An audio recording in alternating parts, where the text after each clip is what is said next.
hello. This is Welcome to the Cup TV with a Currently Unnamed Podcast, where we put the real and the tea in reality. And you can always come to us first to quench your thirst. And I almost forgot the intro, but that's okay because you know what? I'm Lana. That's all you need to know. I'm Lana. I'm TT, and who cares? Who cares if you're Okay, let's say that. I say that. I say that. I say that. But yeah, I'm the epitome of podcasting. This is the epitome of podcasting, and I'm glad to be a part of it. Uh, I do have my another epitome. It's my cup mug because this is the episode of the cups. Period. And you can get yours at LanaG'sCreations.etsy.com. That link will be in the description below. And if you look to the right of the screen, there is a QR code, and you can scan it, get your cup, send a cute little message and everything, and yeah, that'll be nice. I'll reply right back. We do ship internationally and domestically, so there are no excuses. Even though internationally seems to take a lot more longer than domestic, but it's okay. It'll get there. I promise you. Get your cup bug, and thank you. Well, I'm David Healy, and I can't wait to talk about all these shows with my wonderful co-host Miranda over here. Yeah, it's going to be a fun time, Miranda. And those of you who watch Bedrot Challenge get it, but nobody else does. Oh, your name's Lana, not Miranda. Yeah. Okay. Yeah. Yes. Well, we are here talking all about the Reality Roundup. Welcome to the show. Welcome to the Reality Roundup show. This is our weekly show. This is our show that we just talk about It's the best reality. show. It's the best show on the network, maybe, possibly. Don't tell anyone else. Right, I do have my favorites, but this is one of them. We're here to give you all the details and all the highlights of the week of reality and in competitive reality television.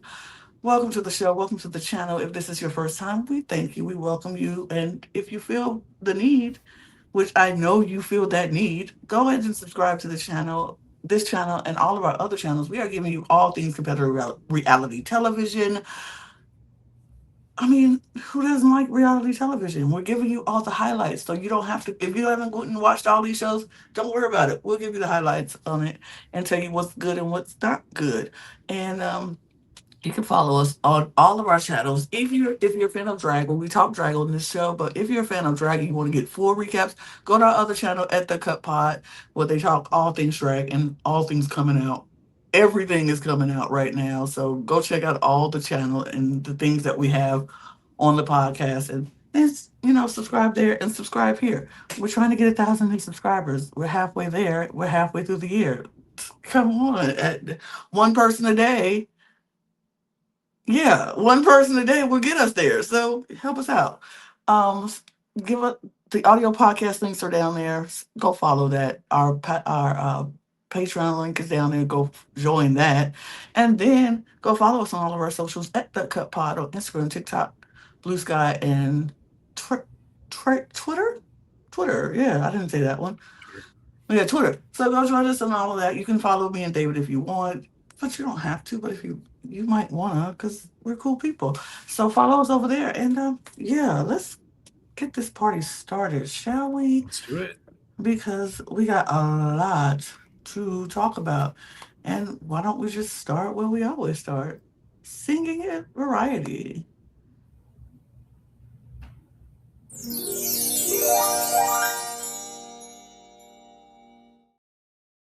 So up first, we do have our show, Chopped Castaways. I'm still enjoying it. I actually am still enjoying it. We're getting down to the nitty gritty. It's down to the final five, and our five finalists are just they're amazing. They. I'm not surprised by any of them being there, but because they're all amazing, amazing, amazing chefs. So in this episode, um, they come in, they get to their baskets. Everybody's like, all right, open the baskets. Open the baskets. You have napales, cornmeal, and chipotle and adobo. That's only three. Napales, cornmeal, chipotles, and adobo. Huh. Three ingredients when it's supposed to be four. Well, you know what? They have something for you. What they want you to do is to go out. It's a race. You go out to the sea. You go climb on your little boat, and you go paddle out into these rough waters because this waters is crashing, is moving, Hmm. and they have to go out to get their last ingredient. There are some closer and some further out. So the closest is the corned beef hash, then the fish sticks, then the hot dogs, and then the pigeon, and then wild boar. All those are out. They're all out there. And so, of course, Aiden is running out first. He's like out the gate flying.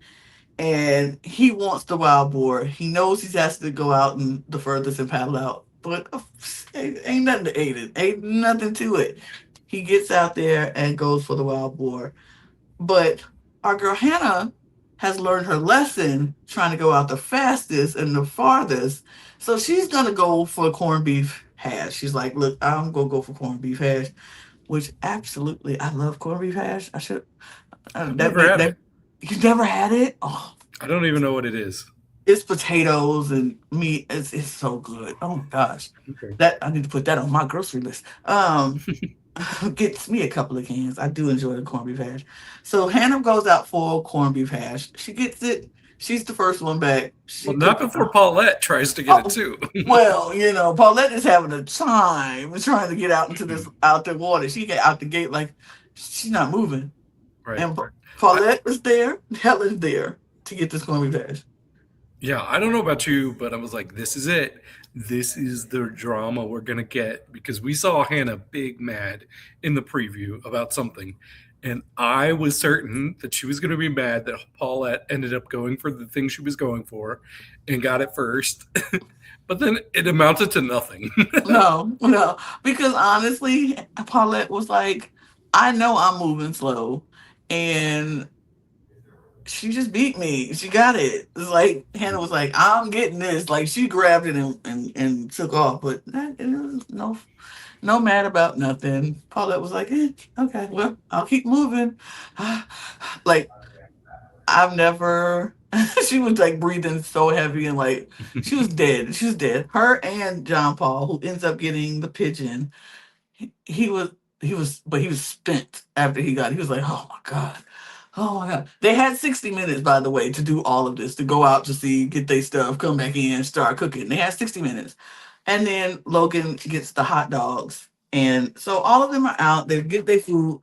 I think Paula comes back. She's the last person that comes back, and she has like 41 minutes. Um, Not a lot of time left no, to no, come up with a plan. not a lot of time. But everybody's cooking. Everybody made it back. Everybody's eating their food, and yeah, they're just doing their thing. Then they have to they get to the pantry, and something's different about the pantry this time. But no one They, notices. except Logan, and Yep. but he didn't want to say anything. He just Why and he not? just Just left go for it. because you have to wait till they prompt you to go for it. Uh, And that so makes sense. he was like, okay, I see it. I ain't gonna say nothing. So when they say it, I know exactly where to go. And so he was just like, I see the church chest. He just kept on going. And man, he went and Ted finally prompts them to go to for the treasure chest. Nobody really understands what this clue is except for Logan. He's like, I'm going for it. And he goes right to the pantry and grabs it. Inside there is molasses, preserved cherries, smoked paprika, and orzo, which, hey man, it enhances your dish. I say go, good for you. Good for you. Yeah, I have no idea what orzo is. I don't know either, but Yeah, everything else I I'm got. sure I it's knew it. delicious. I'm sure. I'm sure it's something. But they cook, they get everything done. Bam. Judges are like, oh, and David, we were happy to see your favorite cameo happen in the episode by the dog. Oh, was the dog back? I missed Oh, it. you missed No, oh no, you a missed the fluffy cameo from butt. the dog. I You love missed fluffy butt. your fluffy butt dog was back. You missed him, but he was there. So the judges, they go to the judging. Hannah gets a not so great review. They thought that her corned beef hash and the corn bread, corn meal something was a little mushy. Hmm. Everything had just the same texture. So they called her out on it. They wasn't so great. Um, Aiden also got a not so great review because he didn't double cut the pork chop or Yeah. the wild boar, and they were like he should have double cut it. He had time. He could have, it would have made it more juicy, more succulent, and he just didn't. It dried it out the boar. So he got a pretty bad review. Logan's another bad review. He was the hot dogs. He just didn't do anything to the hot dogs. Yep. He just cut it up and Just chopped heated them up. them, chopped them up, heated them up, and put them on the plate. It's like you don't give me chopped up hot dogs. They were like no glaze, no nothing. Like you didn't try to do anything with it. But the two standout dishes were Paulette's dish. She made like fish cakes out of the fish sticks, which totally repurposes the fish sticks. So I love that. Hmm. Um, and so did the judges. And then John Paul, he just cut the pigeon, cooked it, roasted it nicely on that open fire. All the herbs, all the spices, all the things to it. He just cooked it beautifully. Look, I don't even like pigeon, but I would have ate that pigeon because it looked delicious. It looked like chicken, like a chicken leg or whatever, thigh, a wing, a wing. It was a wing. But he just cooked it really, really well, and in those spices and herbs and things like that, he just cooked it well. And the judges, they liked it. They liked it a lot. But the best of the dishes were Paulette's dish. They thought she finally did really, really well. She is the only, her and Aiden are the two people who are going to the finale without going into the gauntlet. Yep. Pretty impressive. That Pretty makes them the front impressive. runners, right? Yeah, those are who we claim were the front runners. And then John Paul is like, he can Mhm. sneak up in there and grab it at any point. Um, but Aiden was safe. And so that means that Hannah and Logan were going to the gauntlet. Yep. Not too surprised. I did really like the moment when they gave Paulette the win, and she got so emotional over Yes. it. And I don't know any of the judges' names, but the woman like came up and gave her a hug. Monique. I was like, that's so sweet. Yeah, Monique. She is very caring judge, Nurturing. Yeah. and she's very nurturing, and so and look, she probably had that same struggle growing up. It's probably the same thing about her upbringing, and so yeah, I felt that story. You felt that story from her. It was nice. But we get to the gauntlet. The judges told Logan he needs to show off his barbecuing skills.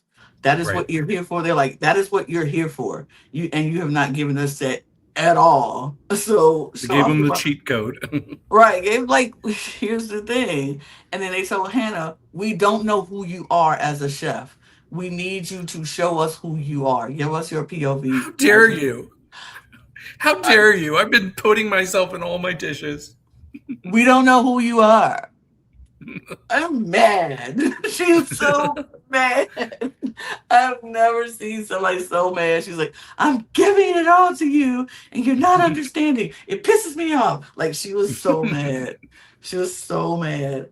But they get to the gauntlet round, and they had ground lamb, yuzu kosho, hearts of palm, and Spanish tortillas. Now, I don't know what the yuzu is, but I know what everything else is. Yep. Nah, These are not the worst ingredients they've given no. so far. Like, if anything, I could maybe eat, it would be this, even though I've Yes, never had ground lamb. right. I mean, if you had uh a gyro before, I you don't know think what so. lamb tastes like. I mean, I know what lamb tastes like. It's the gyro, and it's delicious. I got a good lamb, especially if it's cooked right. But Mhm. never had it ground though. Like, interesting. No, I didn't even know they make it that way. But hmm. Anyway, but I don't know what yuzu was. But they would both. it was funny. They both ended up going meatballs Yep. because her Italian's heritage, and then his barbecuing. He was like, I can make a meatball with this, and so I'm like, oh, it's gonna be the battle of the meatballs. Period. Like that should be easy to judge. Who just got a better meatball? They put at Logan. I liked what he was doing with the Spanish tortilla. He was like, I'm just gonna fry it and give it that crunch and season it with the yuzu and then put it on there. And then he was like, the hearts of palm and the ground will go into the ground lamb. And I was like, it's simple. It was as simple as that. And then Hannah, Hannah was like putting everything she had in this meatball, and then she fried up the hearts of palm. I think I don't know. It was something. It looked good. Like I would have eaten that meatball, and I would have been like, okay, let's try it and see what it's about. But came down to the judges and what they preferred. They both did a good job. Hannah's lamb was a little dry. That's a problem. That's an issue. His barbecue sauce overtook the plate. They said it's too much barbecue sauce, ketchup barbecue sauce, and it's a little too much. Now I don't know which one for you is gonna will be a problem. For me, dry always outbeat out. Like I'm gonna take the saucy one instead of the dry one. Yeah. Plus, if the barbecue sauce is on the side, I don't have to eat it, right? You can Right. kind of control how overwhelming it is by how much you put on it or how much you dip into it, right? Right. And because he like put it at the bottom of the plate and then you and stuck it on top, just ate the top of the meatball. And Yeah. it, I I don't know. um Yeah. but I was kind of rooting for him just because he's been the underdog at this point. yeah, So I was like, it would be kind of cool to see him survive again. but he didn't. I don't understand Nope. it. I was like, ooh, I would have rather, like I said, I would have rather had a oversauce meatball than a dry meatball, but hey, I'm not the judge. But Logan was gone. Hannah survives. Hannah, John Paul, Paulette, Aiden. That's our top four. Next week for the finale. And yeah, cannot wait for the finale. Yep. Still betting on Aiden. Of course. I think he's definitely but my actually I'm putting in my I think Aiden has a really, really good chance, but he's been slipping in his last minute, and so I will Mhm. put it on Paulette. Okay. We'll see. We will see. Let's move on to America's Got Talent. Yes. America's Got Talent. So I don't think you got a chance to watch this week, correct? Correct. I will get to tell you about all of my faves, and you just have to accept them and believe them until you actually get to catch up. I'll watch um, tonight. there were some, yeah, there were some good ones. Mhm. So I'll give you my top five. So Okay. number five for me was James and Marina. They were mentalists. So we had Mhm. Mel B come up on the stage. She covered up Marina's eyes, and James would go into the audience and like find different items that people in the he had everybody in the audience pull out items like that were on their person, like phones, wallets, anything they had in their pockets. And he would go up to a person and Marina would just magically know whatever they were holding in their hand.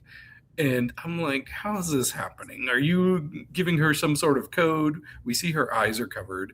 So it just, I kept trying to figure out how are you doing this? Because the one thing about magicians is I love magicians that are honest about, like, oh, I'm doing a trick.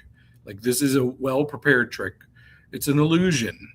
But the ones that straight up lie to you and they're like, "This is magic," I don't like those as much. And these ones were making it seem like, "Oh, we just have this magical connection between the two of us." So she just knows what I'm looking at. And I'm like, "That's not true. You're lying to us.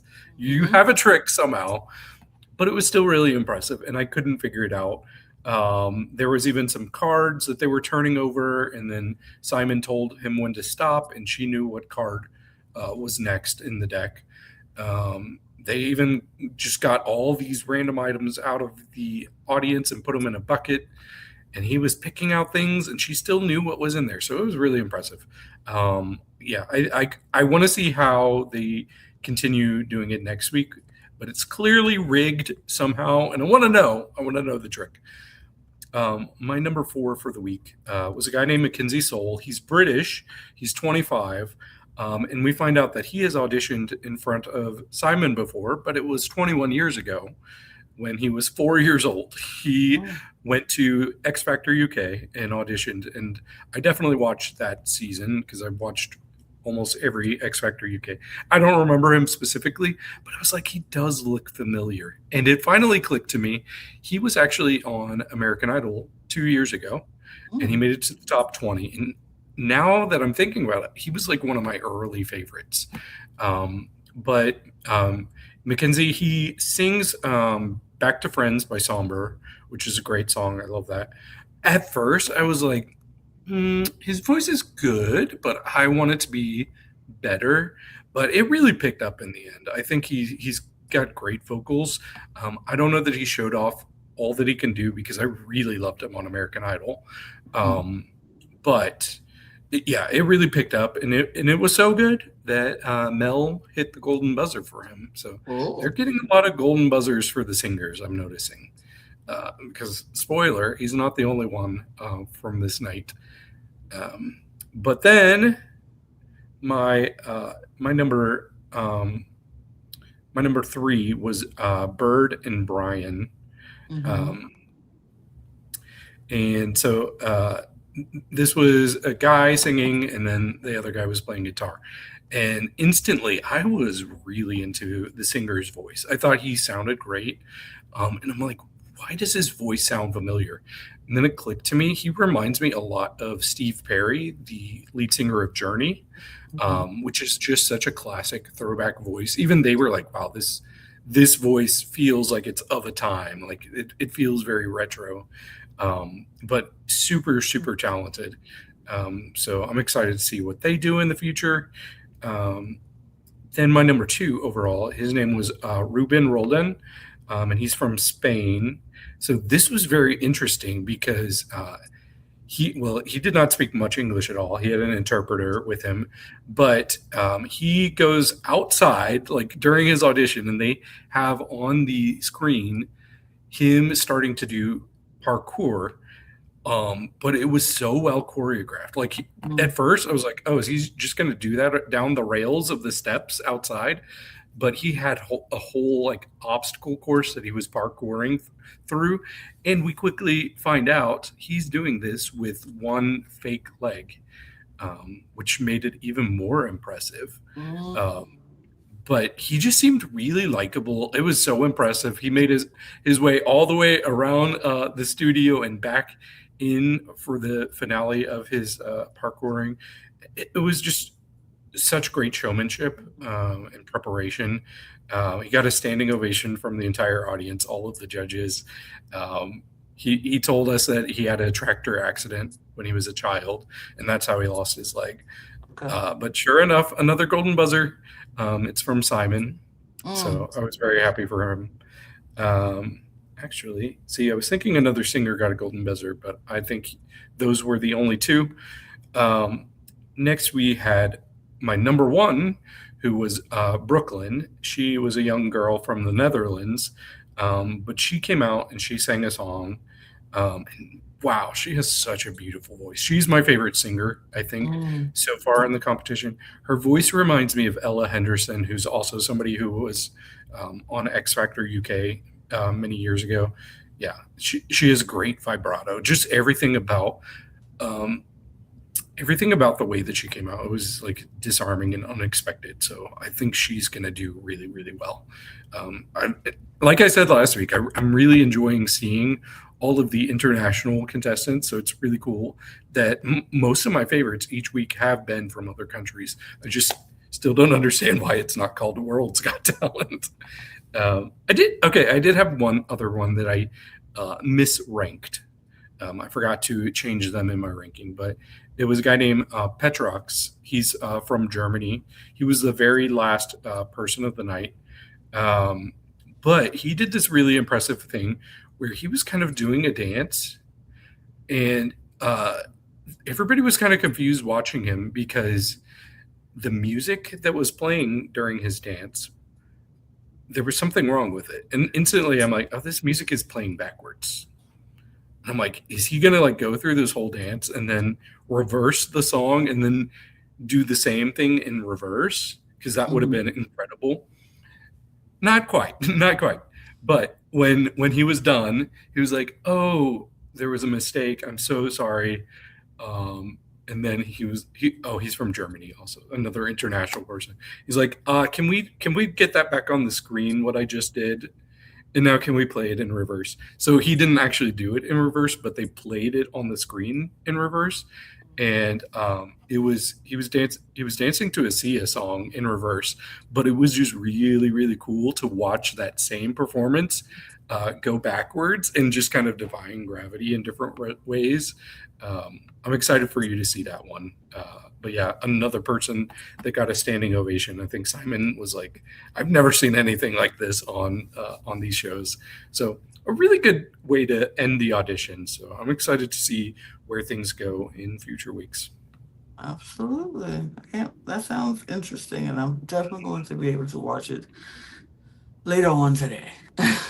Good. But um, I think we should just get to a little reality news.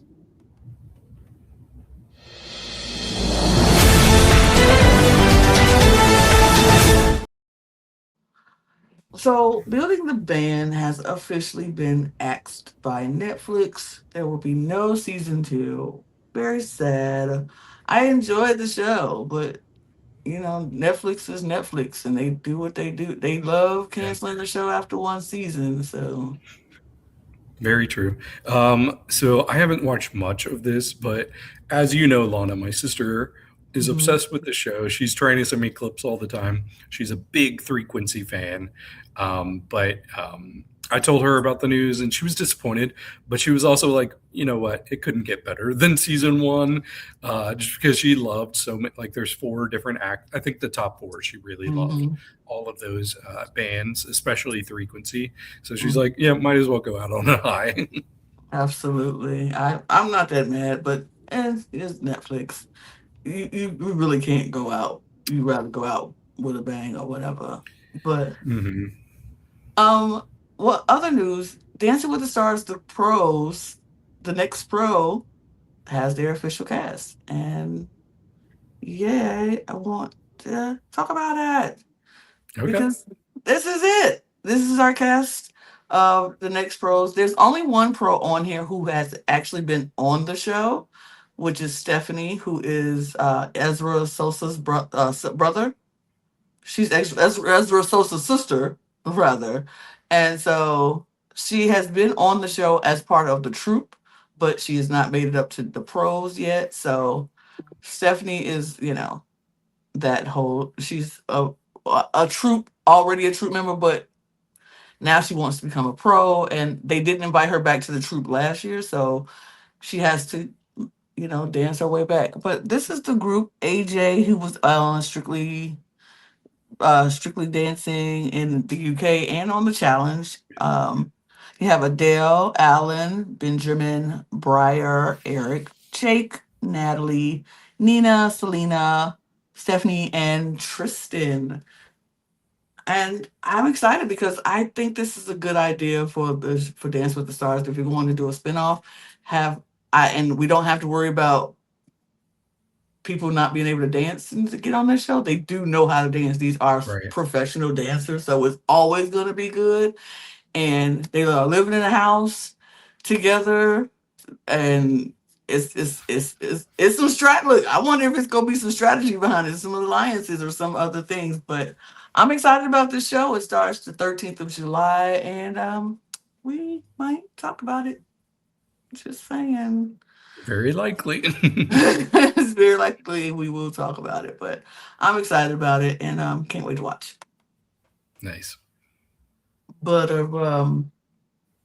think speaking of social strategy, let's get into it.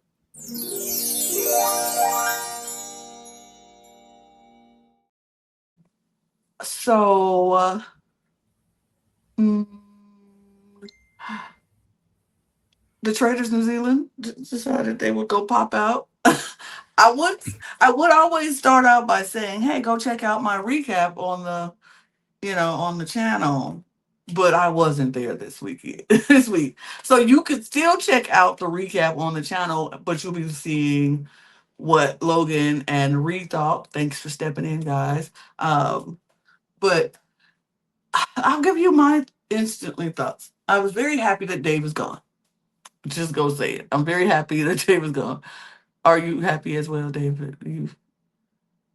You were muted, but it's okay.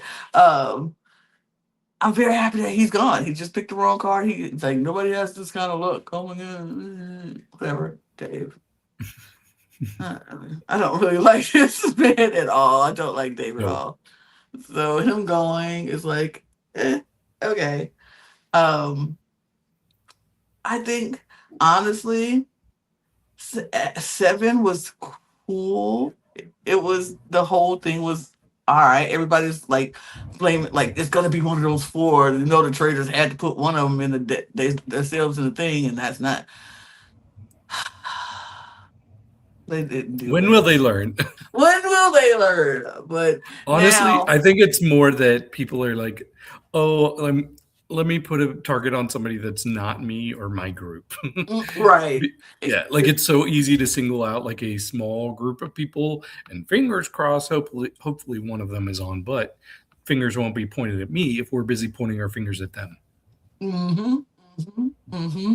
But it's just like they're looking at Hannah and Chloe and Sam at the moment, and they're like, "Oh my god, one of them must be it. They have to do it." Da da da.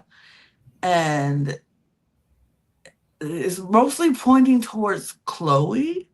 I don't know why, but they're like you said, they just trying to get her off of them. But Maria still, she is like, I'm not sure. I still think it's Keanu. I'm just saying. But she's still keeping her mouth shut about it. She's like, I don't know if it's gonna gain no traction, so I'm going. Mm, mm, mm. This was interesting because I just want to go to the round table because at this round table,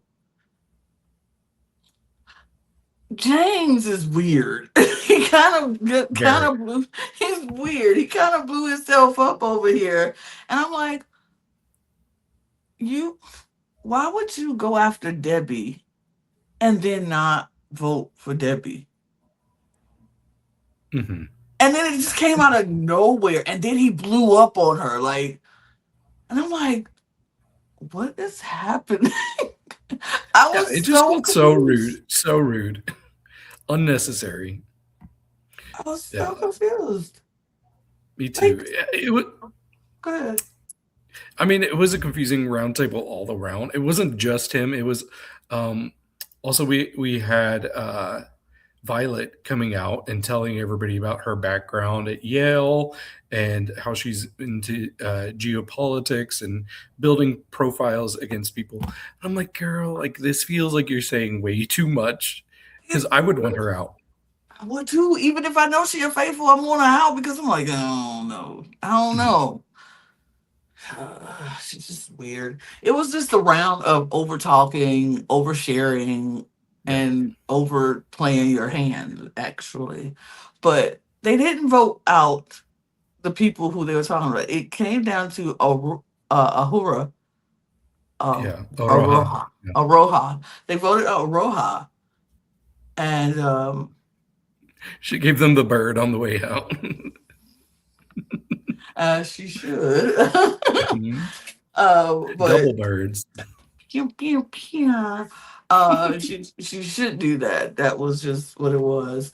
So she's now gone. The traders go. Keanu is not happy with James. Yeah. He's like a little like that whole just left a sour taste in his mouth and a lot of people's mouths in the house. It was just like I don't get it. I don't. Yeah, I felt bad for Debbie. She at the round table after that, she's like, "Please, whoever the traitors are, just kill me at this point."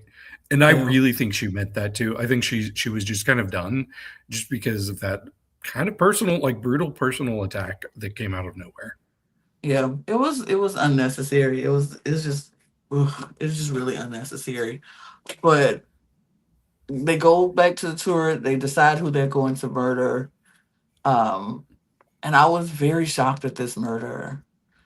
I mean, but it made sense now that when I watched it. At first, I was like, because I found out the results before I actually watched it, and I was very shocked and confused by why this person was murdered. And then I watched it, and I was like, well, it kind of makes sense because if they're pointing at this group and they're pointing at the small group of four and well three now, if we kill somebody in a group, it just continues the accusations. Like it could continue the storyline of one of those must have been the traitors in that group. They killed Sam, and I was like, hmm. Yeah. I, mm, And this is after not only did they kill somebody from the group this time, but there were like two of the people from that group were up for murder the night before, yeah, for the death match. right. But here's my thing: is if I were anybody else, if I was a faithful and I knew there was a lot of heat on this group to be potentially traitors, and then Mm-hmm. I start seeing them get killed off, I think I Mm-hmm. would view that as like a bluff, like a double bluff of, oh, look, they can't possibly be traitors anymore because now they're getting killed off. Actual traitors, if they were not involved, they Mm-hmm. would be like, oh, yeah, we got these people that people are suspicious of. Let them get banished. If they start getting killed off, I don't know. Right. I think that would make me more suspicious that somebody is a traitor in that group, personally. Right. Absolutely. Uh, but they kill Sam. Everybody's at breakfast like, well, shocked. Um, Yeah. like I don't know what to do. This is what I liked about this episode. When they after they finish breakfast and the host tells them we're going to go to our dinner, we're going to lunch. I'm taking y'all to lunch. I like that they went to lunch and it actually was lunch. And they were like, okay, we're eating. Great. Everybody's like, she's like, wanna, like, oh, okay. Like, everybody was suspicious at first, but like, they're eating lamb, and they're drinking wine, and they're eating rolls, and then she's like, and stop. And they're like, she's like, this is a challenge, a deadly challenge. And you'll be blindfolded and I'm gonna ask you some questions. Random people are going to get it, and you answer the question. The person who you answer the question to gets slimy stuff dumped on their heads. And they're eliminated, but then they can guess who said that about them, and if they do, that's where they get some money in their pot. But if you don't get no money. You just eliminate it. But and if you win a dagger to for extra vote. And I was like, oh, okay.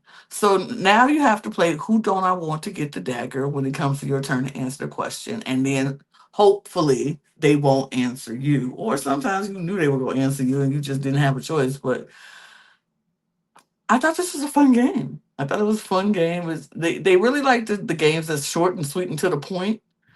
And Mhm. this game was short and sweet and to the point. Yeah. Yeah, it was definitely a good game. It added drama, and I thought it was really interesting because by the end, I don't know if anybody actually wanted to win the dagger. Right. Sure, they wanted the money, but we saw that it came down to Maruya and Aaron, and Maruya definitely did not want to get the dagger at this point, but she ended up winning it against her wish. Mhm. So she's like, well, great. But lucky for her, things kind of work out. It works out in the end. She's going to the round table with the two bolts.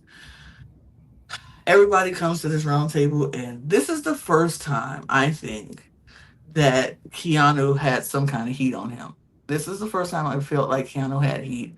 But not only Kind of thanks Keanu, to James. yeah, thanks to James, because James was pushing Keanu and was like, oh, he told me he knew, well, Sam told me that she knew Keanu outside of this game and blah, blah, blah. And he was telling people, and he was like, because I don't know if I can trust Keanu and blah, blah, blah. Even though Keanu was not pushing James, he never mentioned James. He didn't say anything about him. James was just pushing him along. Um, so this is the first time he got heat, but also James has gotten heat, was getting heat in this game, in this round table. And like,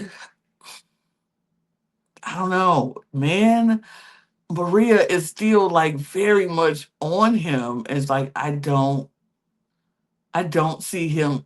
I see him getting it. I think he's brilliant, and I think he will be a great trader. But not only that, now she has Hannah, who was also on the Keanu train, and she's like, "Oh, it could be you. I think it might be you."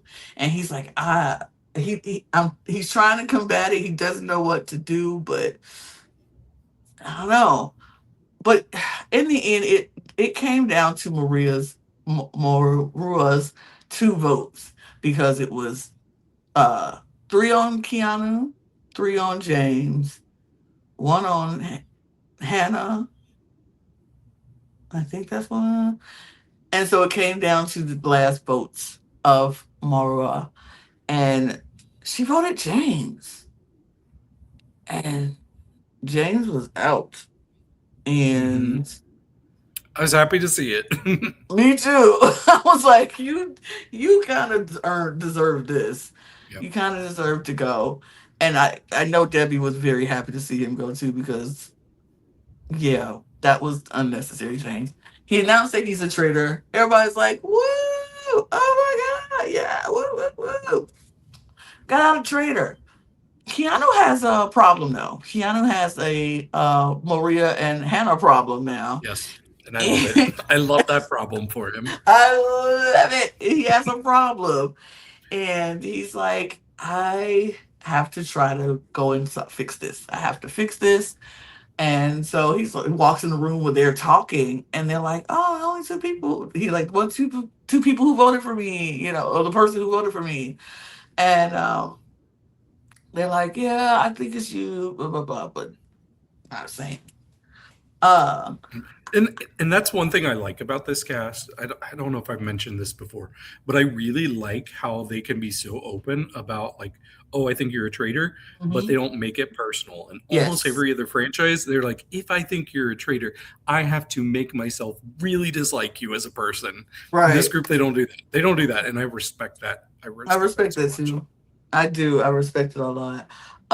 We see that they are going now into Keanu's going into the turret, and he has to make a decision because he can't do it alone. So you have to blackmail somebody, and either they say yes and join them, or they say no and then they get murdered. So Mhm. Yeah, we find out he's considering Chloe, mhm. Maruya, and Maria. And I thought his reason for Maria was interesting. He was like, "Oh, I think she'll crumble and she'll be easy to throw under the bus." Um, and I don't think so. I don't get that vibe at all. I don't get that at all either. I hope he does it. I I hope do he picks too. her, and I hope she gets him out That personally. that will be fun. It will be if because I feel like this season is the battle of the traitors. It's not the faithful Hmm. catching the traitors. It's the traitors always going for each other. And Hmm. so this season is going to be the battle of the traitors and who survives it last. I do honestly, I think a faithful's going to win it unless or faithfuls are going to win it, but I don't know unless he picks the wrong trader. If he picks Maria, I think she has a really good chance of winning this game. Yeah. But Me too. I would love that at this point. I think she's my favorite. I think she's had the best reads of anybody. Honestly, some of the best reads I've seen ever on the Traders. mhm. So yeah, I'm really impressed with her, and I would love to see her win at this point. Absolutely, absolutely. But that's what we have on the Traitors New Zealand. Let's talk some bid rot. Yes, not brain rot this time. Nope. So where we left off, we saw a couple of people had some punishments. Chase was one of the people. He had to sleep on this like little table, basically, even though he's 6'2".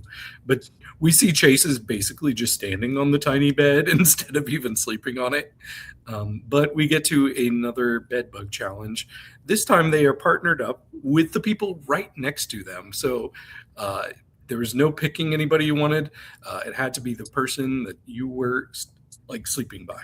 And unfortunately for Carolyn, she's been right by Luke, who hates his liberal women, right?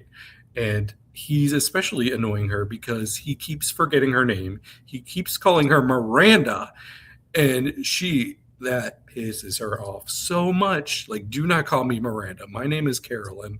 Those names aren't even similar. But at this point, I think he's kind of doing it on purpose. But we find out that they have like a little like platform that is connected with some ropes, and they each have to hold like either side of the ropes and balance pool balls on these platforms. So quickly we find out everybody's kind of rooting against Luke, and they're hoping Carolyn will throw it because they don't want Luke winning another challenge. He's won every challenge so far. But yeah, we see that the bottom two are going to have to automatically get nightmare punishments, and then a third person will end up joining them, and whoever wins a challenge will get to pick the third team, or yeah, the third team. But Chase and Ben, they're the first duo out, so they're going to get punishments again. But then eventually it comes down to two teams, and it's Luke and Carolyn. Even though he was really underestimating Carolyn, he was not happy. He thought she was going to fail. And then Natalie and Aaron are the other duo, which I didn't mention it, but Aaron was actually on the season of The Bachelorette that was supposed to air this year, but got pulled by ABC. More on that very soon. But it ends up happening that like Carolyn and Luke win. Um, Despite him having no faith in her, they did it for 45 minutes, and he annoyed her the whole time, telling her how to breathe the whole time. And she's like, I don't need to be told how to breathe. I know how to breathe, dude. You would hate this guy. Let me just tell you that. I already do. I already do. Yep. But Carolyn's basically like, yeah, I'm not allowed to say and who's getting the nightmares. Luke has already determined it, so I'm just giving Luke's orders here. Um, but yeah, so they have a dog kennel as one of the nightmares, and the other is like a sliding bed, like it's a bed at an angle, but it's really not that steep. Mm-hmm. But she ends up saying that Luke is determined Chase is going to get the dog kennel for the night, and Ben, her fellow survivor, he is going to be on the slanted bed. And when he gets on that, he's like, "Oh, this is not that bad at all. Like, really, it looks like, you know how some of those beds, like, you can like raise them. It would look like it was barely like that. So, yeah, I think he lucked out by getting that.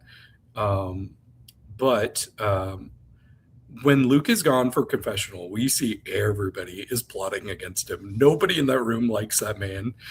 So they're all talking about, we need to get him out. We need to make it so he can't win a challenge. And he's already immune from the next elimination. So they're annoyed about that. um, but when they get their buttons again that they could push, once again, Carolyn is like, yeah, let's get to an elimination. And she immediately presses the button once again. She's not about wasting any time here.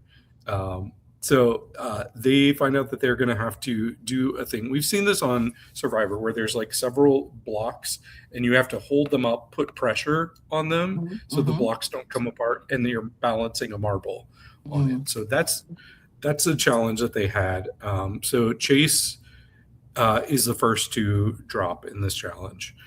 We find out that Sam's girlfriend she got eliminated in a previous season in this challenge. So Sam feels a lot of pressure to do well. He's not first out, so that's good. Um, everybody completes phase one, then they have to add more on there. And so Z is the next person to drop. So that means Chase and Z are going to have to go up against each other for an elimination challenge. But we still need a winner, so they keep going. And Ben and Carolyn are the next two people out. So in phase three, we see Natalie drops, Sam drops, and we're down to Luke and Aaron.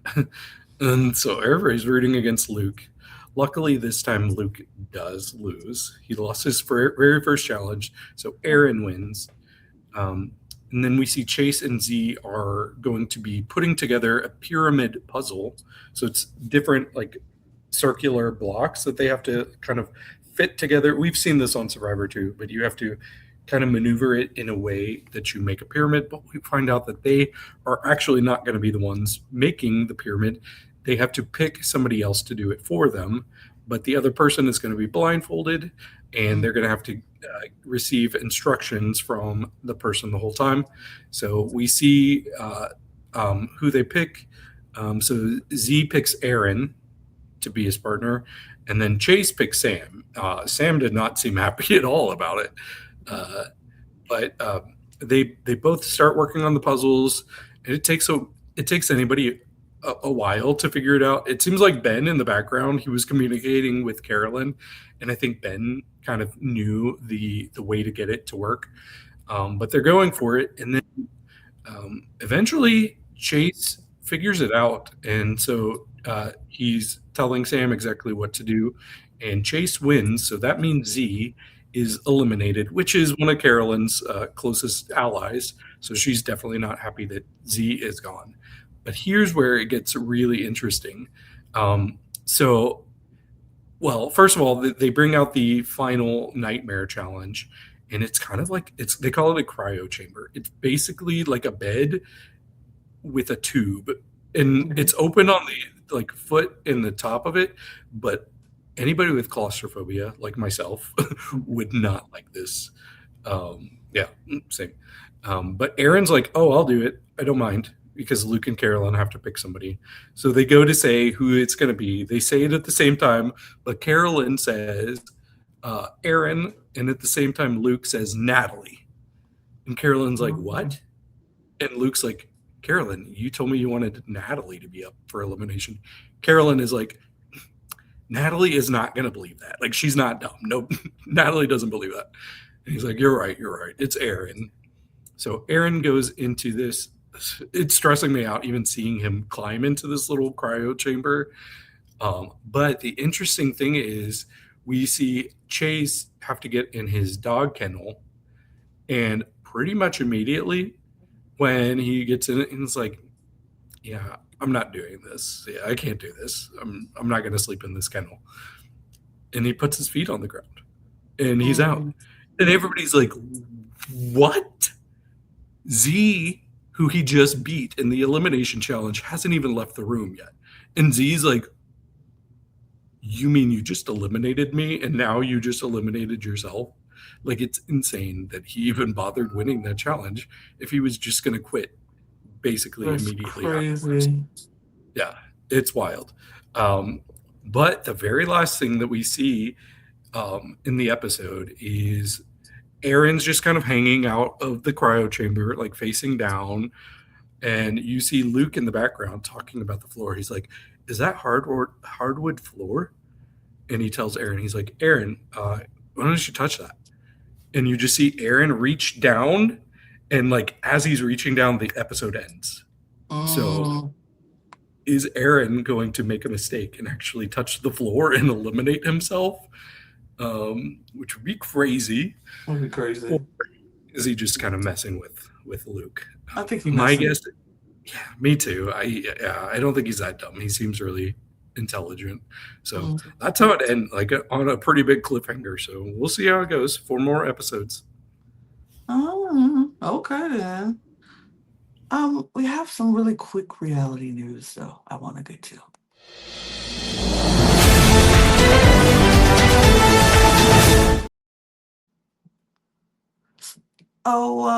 We have another official cast drop. a Ooh. lots of cast drops this week, and not Traitors, I lie. Amazing Race Canada is officially dropped. We have they're going to come out in July, and this is the cast. This is a group of folks that are gonna be racing around the world from to go to Canada. I don't know any of these people. I thought there was gonna be at least one person, one group of people that I know, but nope, not this year. Yeah, So me neither. They usually put somebody from like Big Brother or occasionally even Canada's Drag Race. So I was hoping there'd be somebody that I know just because I've never watched, but I am going to watch this season I for the first am. time. So, Yeah. I'm gonna watch it and we're gonna talk about it here, sure. But Amazing Race is my favorite show. So my mhm, favorite reality show. So any reality of Amazing Race, any turnaround of Amazing Race, I'm gonna watch it and I'm gonna be excited for these new people out who's gonna become the Amazing Race winner for this mhm. year. So quick, just quick news, just quick news. And now, I feel like we should talk about some drag news.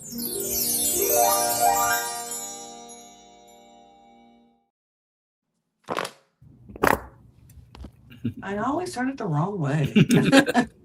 That's okay. So we're going to just jump right into RuPaul's Drag Race All Stars.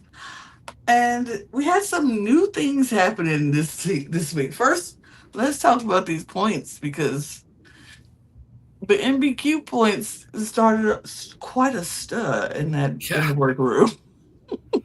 I don't know why. I don't know why either. I was like, Like this let was the it. biggest like nothing like we ended up seeing basically everybody switch points again. Like whoever was not in the top two switch points. That's what they usually do. But Suga made it a big deal for no dang reason. It was very weird. It was very odd. I was like, girl, she playing the game. I'm sorry, you fell for it. So it was just no reason for her to be that mad. And she even came back the next day after giving the point to Sam and um Jackie not giving the point to Sam, but saying she was sorry. And now they all like, oh, I put two and two together. It's not a it wasn't a big deal. It really wasn't. Um but Sugar found it like very upsetting to her. And so she brought it to the group the next week, and pretty much they told her, shut up, girl. like Jasmine Kennedy was like, girl, and Sam was like, anyway. Like they really just told her they paid her dust. It Yep. was so small and so stupid. Um, but I'm gonna pay this dust. That whole conversation was stupid. Rue comes out and talks about her uh his Her talk show. talk show Yeah. that she did in the 90s, and I did watch that. I did remember that RuPaul had a show on VH1, and she talked. So the Maxi Challenge was they were going to reimagine that interview of a certain people, and so Sam Starr was Anna Nicole Smith. Hershey was Patti LaBelle. Uh, Kennedy Davenport was Eartha Kitt. Um, Sugar was Cher. Uh, Jasmine Kennedy was Tammy Faye Baker, or whatever her dude name was. That's her. Yeah. As and uh who else am I missing? Joey J. Joey J was B Arthur, so she had to do B Arthur. And I was like, oh, I love all these people. All this guest was, Yep. something interesting. I was like, all right. And honestly, I think everybody did a good job to me. I Right? enjoyed this challenge very much. Yeah. Like I'm happy to jump into the challenge, but I can't remember a time when I've laughed so much at a maxi challenge on Drag Race. It felt Mhm. refreshing. It was so funny. I didn't really understand what was going to happen until we actually saw it. Mhm. But yeah, so they were each playing RuPaul and they were interviewing themselves, Mhm. and they were all just so hilarious. Um, yeah, did you end up doing rankings for this? No, but I can. Yeah. I mean, I can give you my number six. Like, I'll just no, go in if I agree with you. okay, yeah, no one did bad to start off. Nobody. Yeah, not even close. For me, the six though was Jasmine Kennedy doing Tammy Faye Baker. Yes. Uh, Yeah, I mean, I thought she was. I wanted her to look a little bit more like Tammy Faye Baker, and I think it's just hard because, like, her like nothing about her body is similar to Tammy Faye's, so I wasn't buying into the illusion as much. But she was still really funny. She was very precise with lip sync, so yeah, she was really great. For me, number five was Hershey Mhm. doing Patty Mhm. LaBelle. Yes. Um, yeah, especially she really nailed Patty LaBelle, especially like all the mannerisms were right. Yeah, it was just so funny. All the subtle things, everything was just making me laugh nonstop. It's the Um, roof for me she didn't nail the roof. yeah, yeah, and I think the judges said that too. So yeah, I think somebody was like, yeah, sometimes you can feel too precious, like you don't want to offend RuPaul or whoever you're impersonating, but you have to throw that out of the window. Mhm. Um, Speaking of, my number four and three are basically tied, but Mhm. number four was Sugarcane for me, and Mhm. her RuPaul was cracking me up. It took me a second because she was the first one, and I'm like, "This is so over the top. Like, what's going on? Like, you're doing too much." And then I'm like, "Oh no, you're doing too much in the best way." Like, it Yeah. was cracking me up by the like she was falling on the ground. Just the disrespect she showed RuPaul throughout this challenge. The share was good too. The share was Mhm. good, but Yes. I think it was like Cher was the street person and RuPaul was just this Yes. ridiculous caricature, and that's what made it so funny. Yeah. For me, number three though was Joey J. Mhm. Um, she had a really interesting way that she did B. Arthur. Like both of them were just kind of like overly sexual. They had sexual tension. Uh, I thought it was funny when they were talking about like, oh, but yeah, they wanted to f, and then Yeah. RuPaul's like, and We we did. did, we did. But no, I mean Joey's been so consistently good throughout this whole bracket. It's kind of crazy. She never ended up in the top two, but I love this for her. Mhm. Then I had a pretty clear top two. I don't know about you, and I'm Mhm. still going back and forth Oh, I'm between my agreeing with rankings. like your list is I'm agreeing with your list completely. Okay, well, you might disagree with my order of my top two. We'll see. Okay. Um, but man, I don't even know right now. I'm not even sure if I agree with. I'm going to say number two. I wrote down Kennedy Davenport Oh as no, Eartha we Kitt. don't agree. We Okay. don't agree. Okay, good, good, good, good. We shouldn't agree on everything. But yeah, no, I thought she was hilarious. She had props. She Oh, maximized every little thing she could. You can tell like she put an extreme amount of thought into this, and it was just consistently funny. I was cracking up. I love I'm that. so yeah, I'm so happy Kennedy has been showing what I expected from her because I was nervous after the first week with the design challenge, Mhm. but she's dominated the past couple of weeks. Yeah, man, I laughed so hard from the moment she walked out as Eartha Kid to her sitting down with like everything. Her Rue was funny.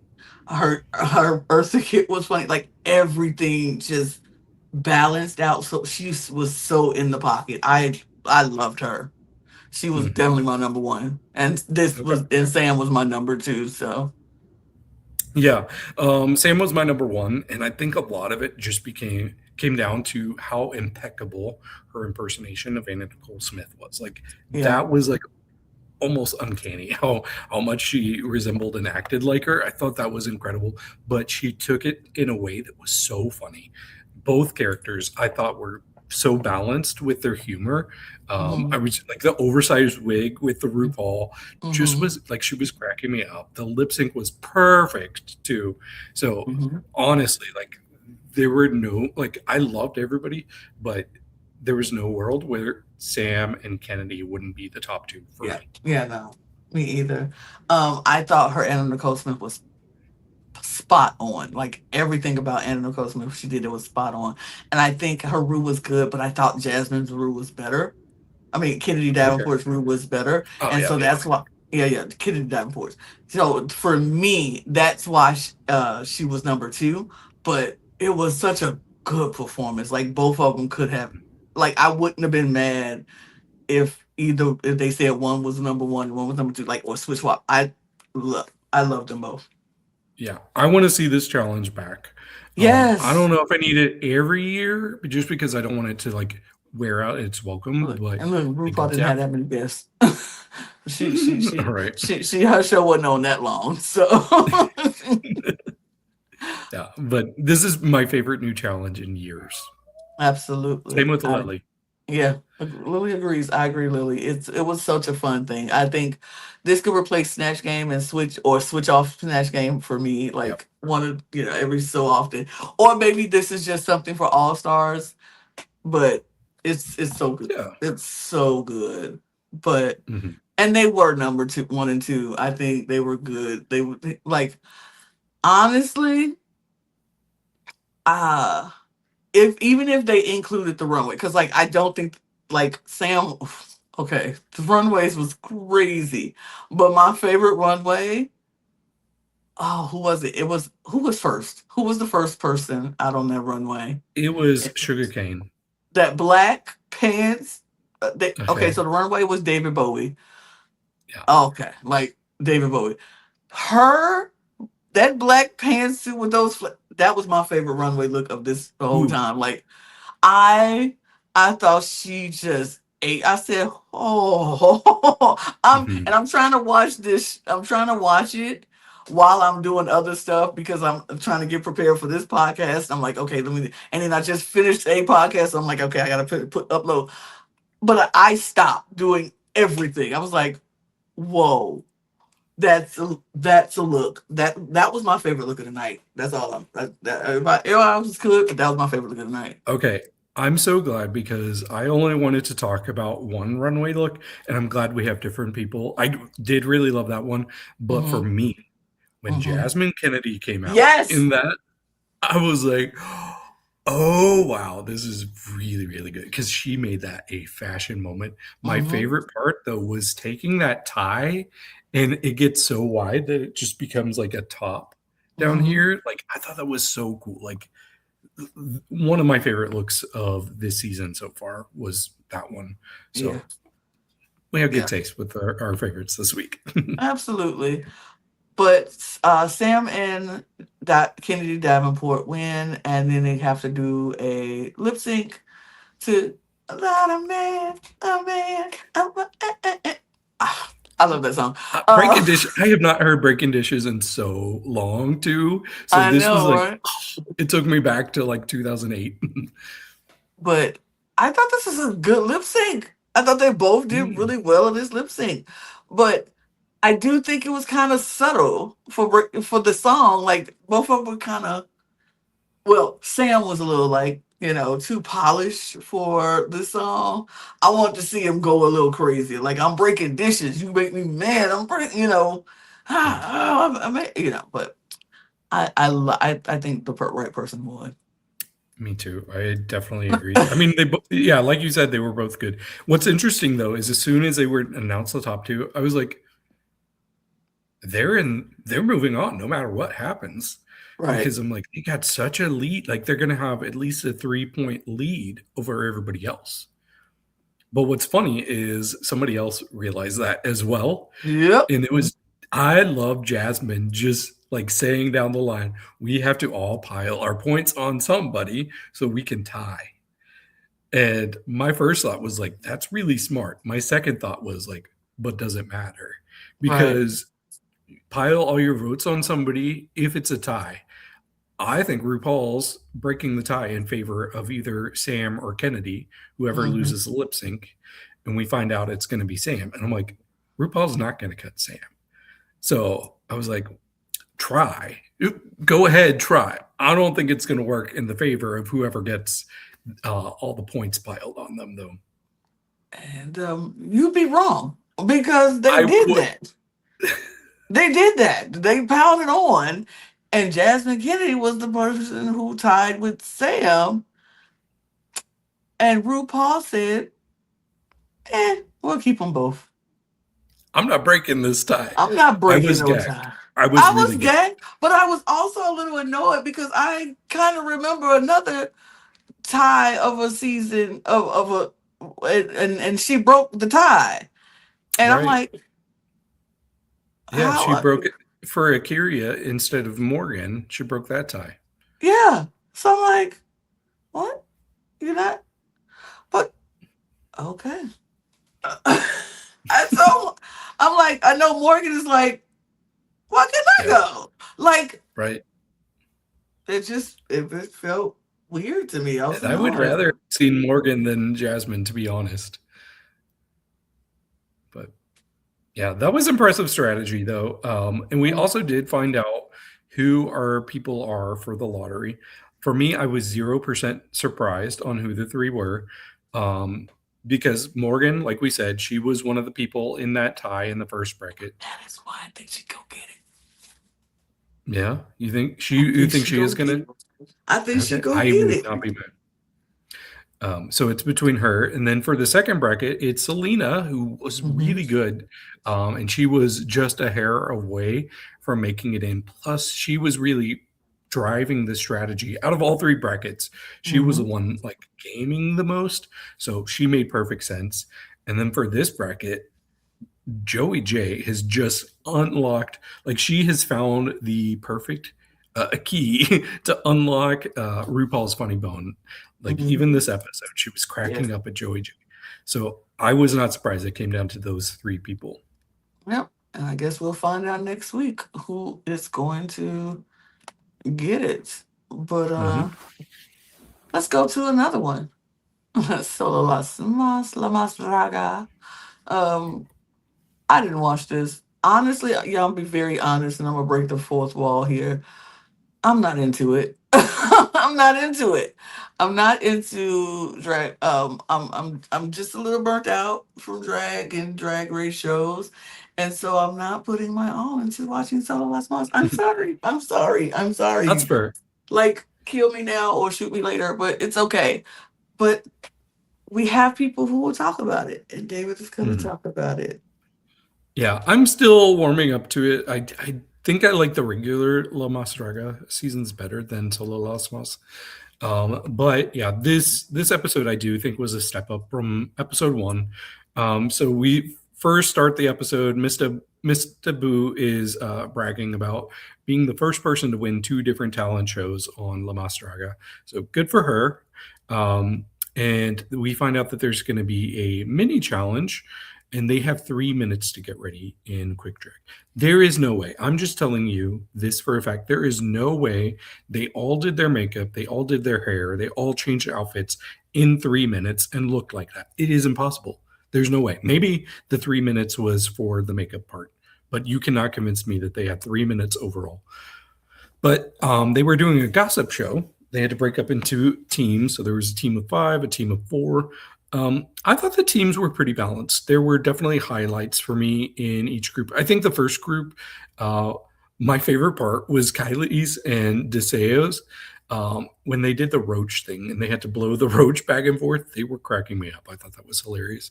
But as far as theming went, I thought the second group was better with the who pulled my hair of it all. Like every time they did that to Hidden, I thought that was really funny. But we ended up getting some winners here, and it was Lupita, Deseos, Raga, Juana, and Peke. So they each got pink stars, and everybody else got a black star. So that was interesting. And we found out that there's a rainbow star for Deseos, and that means that she gets to vote twice, I believe, at some point. Um, and in the I'm going to call it workroom. I can't remember what it's called.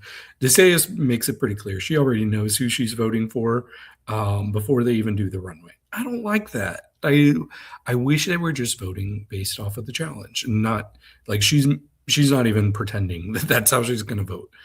Um, And there's a bit of trauma that we find out about. Like Lupita's talking about how she had her Instagram shut down, and afterwards she found out that Miss Taboo had told her followers to go mass report her Instagram account, which Miss Taboo like was denying it. And she's like, "Oh, one of your daughters did that. It wasn't me." So I don't know. There was a bit of drama, but I do want to talk about the runway. It was La Más Tradicional, the most traditional. I thought overall this was a really good runway. This was a big step up from the first week. But I had six people that I'm like, any of these six people could win for me. One of them was like Kylie's. I thought she was gorgeous in this dress that she was wearing. I do wish she had waited until the lights were on at least to get rid of the hat, but she threw that hat out immediately. But the detail work was incredible. Yeah, it was like a sexy take on traditional. So I like that. I love the braid that she had going down. This is where I'm saying I'm officially impressed with La Kylie's. I hope she keeps up this level. I also really like Regina again. She looked very traditional to come out. Like when she first started, she had this huge cross stitch thing. Like it was a huge circle, and she was like pretending to cross stitch it, which I thought that was really cool. But she had a reveal. Um, she reveals into this feathery look, and at first I wasn't sure what was going on, but I think it was an homage to cockfighting, because it was like a chicken feather outfit with a short wig. She revealed into a short wig, and she had like these big roosters going up on either side of her chest, which was so super cool. But the thing that kind of gagged me is she had this feathery train flowing behind her. And at one point, she kneels down and picks up the feathery train and puts it around her shoulders. And she created like a boa out of it. And I'm like, okay, way to repurpose your train.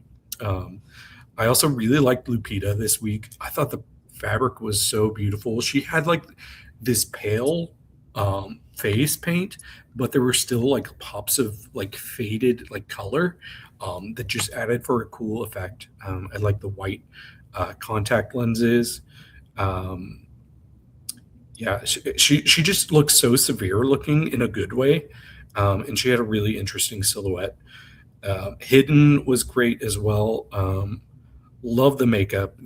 It was the deer that she had on top of her head looked very heavy. Logan had said it that the first week was not Hidden's aesthetic, but I think I'm starting to get a better vibe of what her aesthetic is after this week. Um, and she had a really good delivery on the runway too, so I appreciated that. Peike, at first when she came out, I was like, "This is pretty, but it's simple." But then she opened up her skirt, and it she like the skirt stayed behind her, but she came out and she had like a reveal, and there was so much like detailing and landscape on her new like smaller skirt underneath that thought was really cool. But then she did another reveal, and she took that off and revealed like these fringy pants. And she like moved them in a way that was like hypnotic. It almost reminded me of like Western fringe chaps, almost without the like Mhm. cutout parts. But it was really cool. I love that for Peke. Um, and then the other person that I really liked was Raga. I thought she was very pretty. Like this was the type of show. Like I know it wasn't exactly a showgirl look, but it was. It seemed like a showgirl look, and it was like, this is what I want to see. I was critical of Lupita's showgirl last week, but this one was so detailed, um, and it was large. Like I like the large scale of it. She had these like skull creatures on her too. It looked very expensive to me.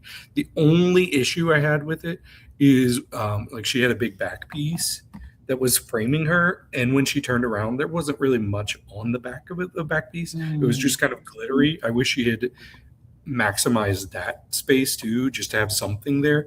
But other than that, I'm like, any of these six could be the winner for me this week. Really, the only person I didn't love was Miss Taboo. I was pretty disappointed with her. She went in such like a non-traditional way of having a traditional look. It was just like skulls all over her. But I think she was making like a statement piece with it, but it just didn't translate for me. I thought the judges were kind of mean this week, especially to Deseos. And Deseos wasn't taking it kindly. Like she was just getting very flippant and kind of smarting off back to the judges. And I've listened to Eduardo and Logan, and they hate Deseos for doing this. They think she was so disrespectful. I didn't think it was that serious. Like, sure, like I mean, I get more that she was frustrated for getting like these extra harsh critiques, and sometimes it just feels like they're being mean just for the sake of being mean. Mm. So I kind of get her frustration for that. Um, but we do find out most traditional is Peke, so good for her, and Hidden Mistake was second. So they both get stars. And then we go to the voting. And so I thought there were going to be more shenanigans this week, but we see the votes, and Miss Taboo is the person that gets the most votes. And I thought that was right. She was the weakest for me this week. Um, and then we find out that Peke is the winner. She gets to save one of the other two people that have black stars from the lip sync. So it was either Raga or Rahina that were going to be saved. She ends up saving Raga. So we get a lip sync from Rahina and Miss Taboo. It wasn't good. It was not good. These lip syncs in Más Draga are just a letdown. Yeah. They were not. And Rahina, you could tell that she just didn't know the words. Like it was not matching up. Sometimes, like I don't notice that as much as a lot of other people, but it was pretty obvious to me this week. And honestly, Miss Taboo, just the energy wasn't there. It felt kind of lazy. It felt like somebody had just like dared her to go up there and do this lip sync. And then the judges were furious about it. We had Lolita say, I wish that we had that button that was in season 7 where we could press it and then both people go home, because you both would be going home if that button was here. But we did find out there was no lip sync winner. They both lost the lip sync, so they both get black stars.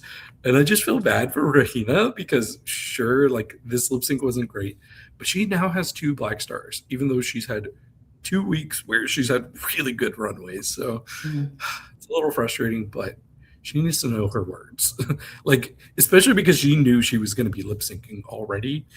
You could have had time to prepare and learn your words a bit better. But interesting episode. I hope it keeps getting better because this was a little bit of a step up, but I needed to get better quickly. We'll see. Yeah. Well, let's get to some news because I don't know what else to say.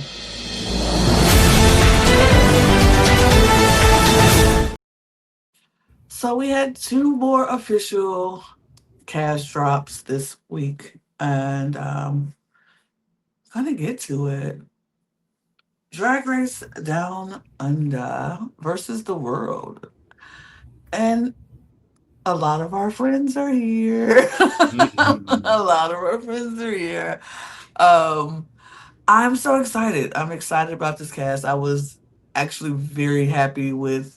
I kept hearing the rumors, and so it's been long enough. Like we knew this cast. We knew who they were going to be. Almost we knew 10 of them. Yeah, yeah. Almost a year ago. We did not know. We did not know Raven was going to join the cast. Like that was the gag of the century right now. But yeah, we had a really it was fun to have them. But here they have Art Simone, Coco Jumbo, Flo, Vibe. I love you, Vibe. Okay. Nikita Iman, Lala Ree, Nicole Page Brooks from Atlanta, Georgia. Michael Maruli, like on Miss Jade. So now I don't know her.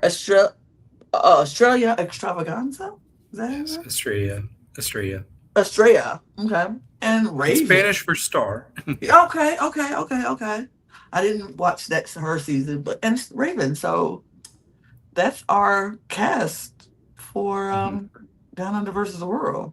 Strong cast. Very strong I do cast. have some favorites. Like I Mm-hmm. think my heart picks right now are Vibe, Michael Maruli, and Miss Mm-hmm. Jade. So, but I also really love Flora. I love Art Simone, Nikita, Lala. Honestly, like everybody, I like.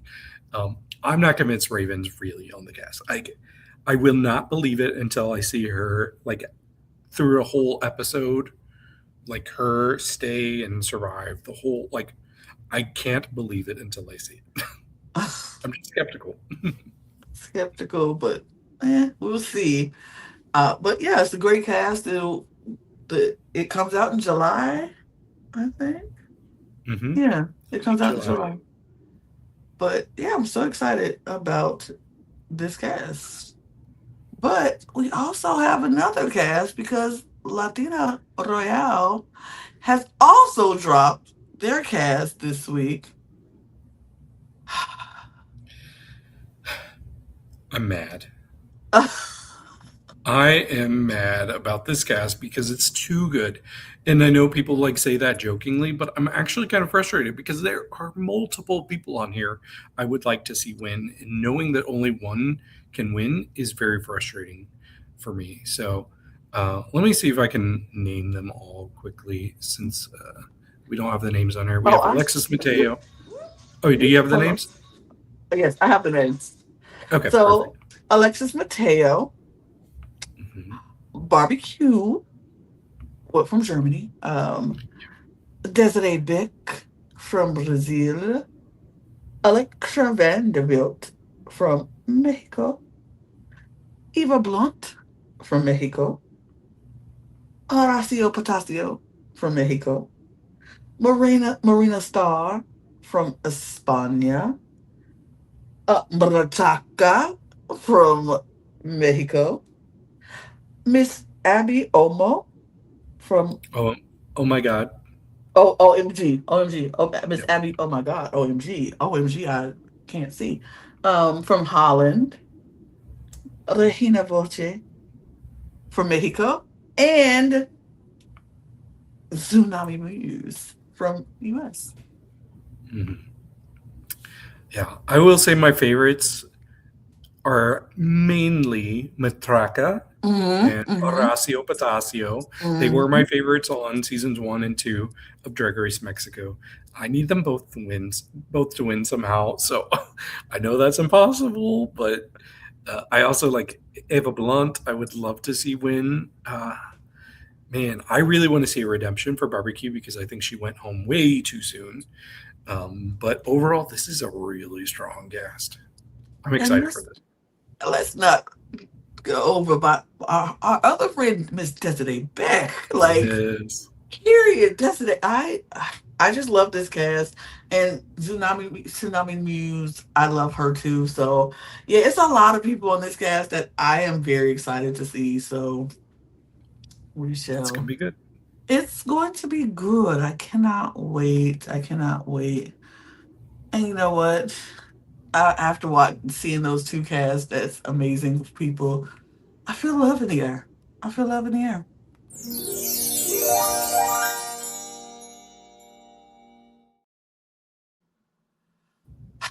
So let's get into it because Love Island USA, they were on theirs.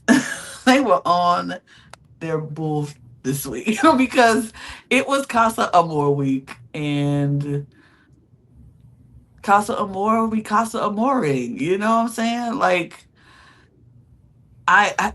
this is Casa Amor is always my Bulls week. Like it's every year. Every year is some shenanigans and some annoyingness happening in Casa Amor, and this year was no different. It was just foolishness and shenanigans, but more so foolishness in the Casa Amor part where the boys Mhm. were than where the girls were in the villa.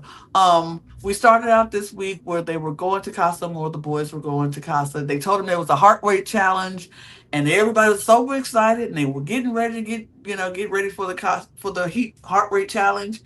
But the boys were told separately Yeah, you got ready for the heart rate challenge, but get on up out of here. Go over to Casa more. They were super excited, ready to go. All, whoa, let's go. Boys are get to Casa more. Girls are getting ready at the villa. The girls come down from for the heart rate challenge, and there's a box, a gift waiting for them. And they're like, "Ooh, what's in the box? I can't wait." The box opens, and it's a big old flat screen TV showing the boys at Casa more. Uh-oh. So the boys are at Casa more, and the girls are like, "What is it? What?" And the boys are like, "Yeah, they're excited." And I promise you, not even 2 minutes into Casa More, and well, 2 minutes into the heart rate challenge with the Casa girls, heads were spun, heads were turned. 2 to 5 minutes in, like the first girl comes out, which is Amora. She comes out and she's in her fireman suit and she's spinning, and Corbin already like, yeah, she gone. Kenzie is out the window. She's like, it was so whoa. Gross. Gross. The day before, you're like, I have these feelings for you, Kenzie. Kenzie, I'm really feeling you, and you French frying the girl. And now Kenzie's done. She's out the window. You don't even know her name anymore. He's over. The boys are being overly like, yeah, like, but you expect this for a heart rate challenge, and these are gross boys, and these are boys that they all into it. Permita comes out next, Persian cat. Oh my god, they're loving it. They're loving all the girls. Um, the racist girls there. She comes out. And she's very racist as she goes down the line, but we don't talk about her. Right. Um, TT comes out, she's shaking it. Jaden comes out, she's doing her thing. TT shaking it, and Sydney comes out. They're all enjoying it. They're just having a good time. The boys are having a good time. I don't mind you having a good time. It's the heart rate challenge. You expect the boys to do some things, great, but the girls got to sit here and watch it, and they like, hmm, this is interesting. this is a Yeah. this is interesting. Um, but then girls don't fret because your day is coming tomorrow. The next day, your Casa men are coming, and they are sending 12 of them. 12 Casa men. And they are coming in on the boat, and the boys are like looking from the villa. They villa like, That's a lot. that's a lot of men. And they're like, how come we didn't get 12? You didn't get it. So the boys are there and they're enjoying. They have the day to have a party and get into the villa. That's what we're gonna break it down from 12 to 6.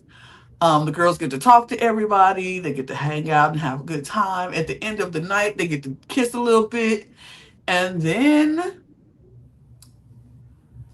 um, they pick 6, and they picked Corey. They picked Ronnie. They picked Gal. They picked Dylan. They picked Shay, and they picked Carl.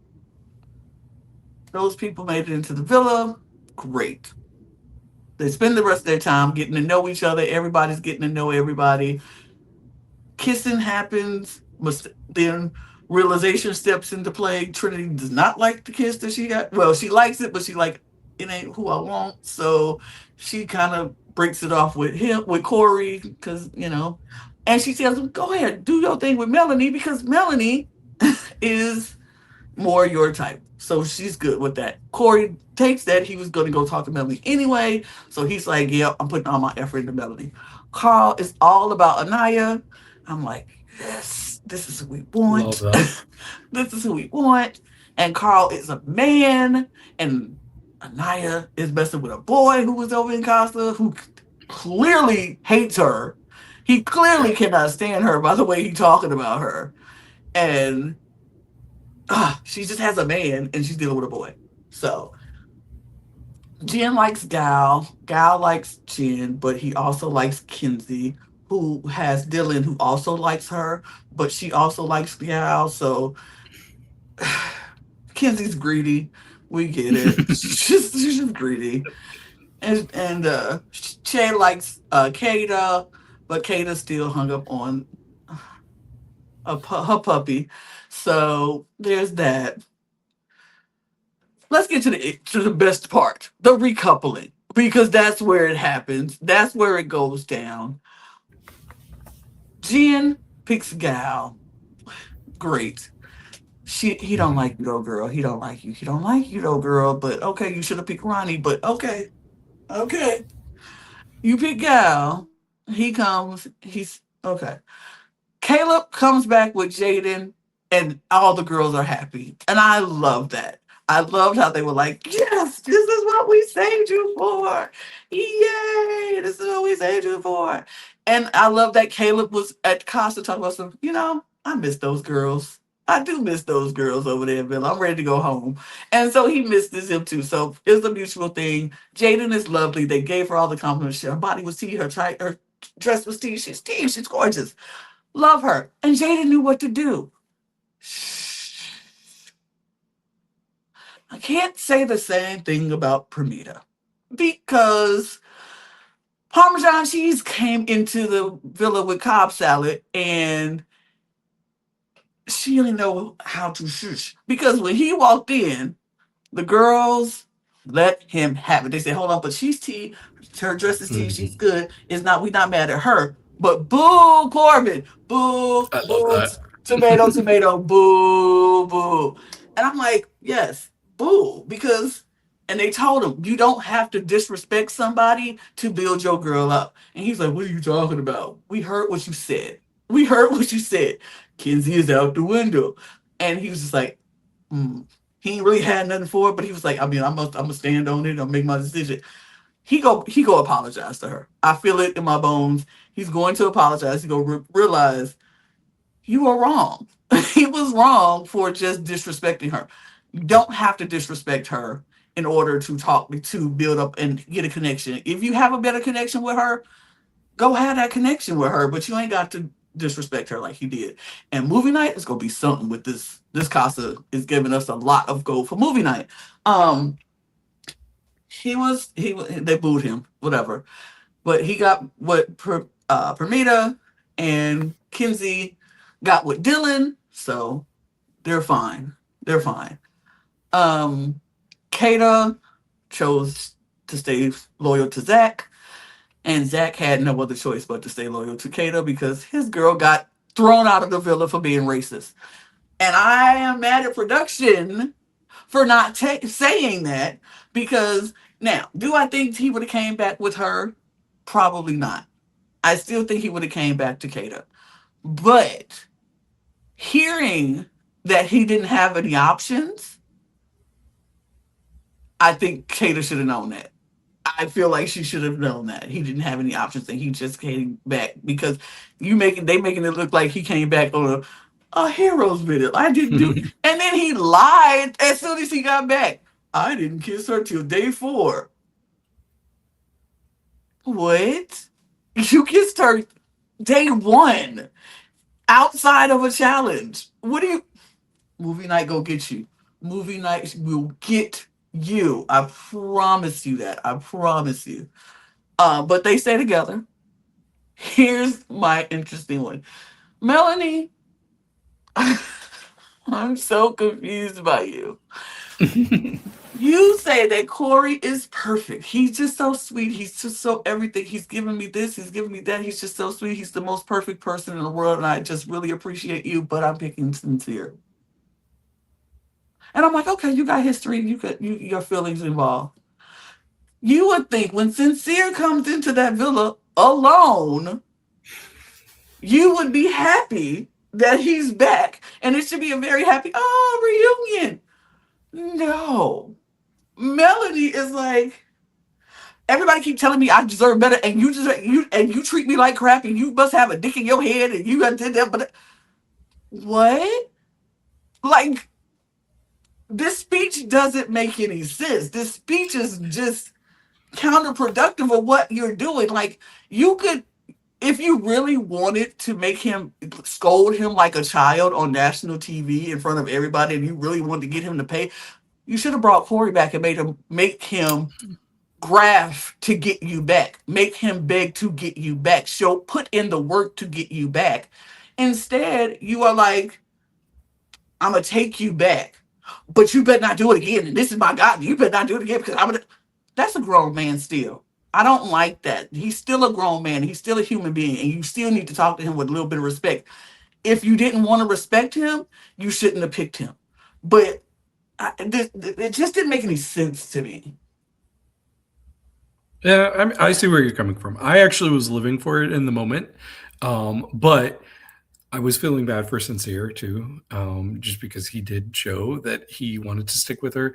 But I think just everything she heard, she probably heard even more specific things than they showed on the show. Mm-hmm. But I think he needed to hear that sort of thing. And maybe this was the opportunity, get it out of the way, and then we will move on. And you have to show, like, this is the last straw. Like, you have to show continually that you're going to stick with what you're supposed to be doing instead Mm-hmm. of going around and showing other things, because I think for the most part he was respectful while he was in casa. Like, he did explore, but he wasn't bashing her, he wasn't vilifying No, her like no. other people did.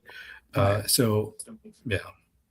Yeah, I think it's going to be interesting if what I think America did is happening because Sincere is not out the woods yet. So we shall see.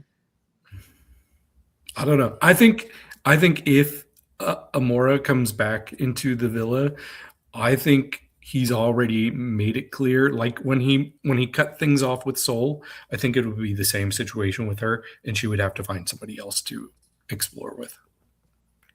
It's not about exploring. I think she has a lot of conversations with Melanie. Mm, And as true. emotional as Melanie is, she might cut it off with Sincere because Could be of right. what she hears from Amora. And Amora is only going to tell her the truth. And everything she's going to be like, we kissed in bed every night. We kissed outside of challenges all the time. He was telling me that all of this, pouring his life into me and making, me feel like I'm special and he was going to pick me. He treated her just like he treated Melody. So, and just like he treated Soul. He makes you believe you are special and then he dumps you. So Mhm. I it's not going to be an easy road for Sincere. I fear. Yeah.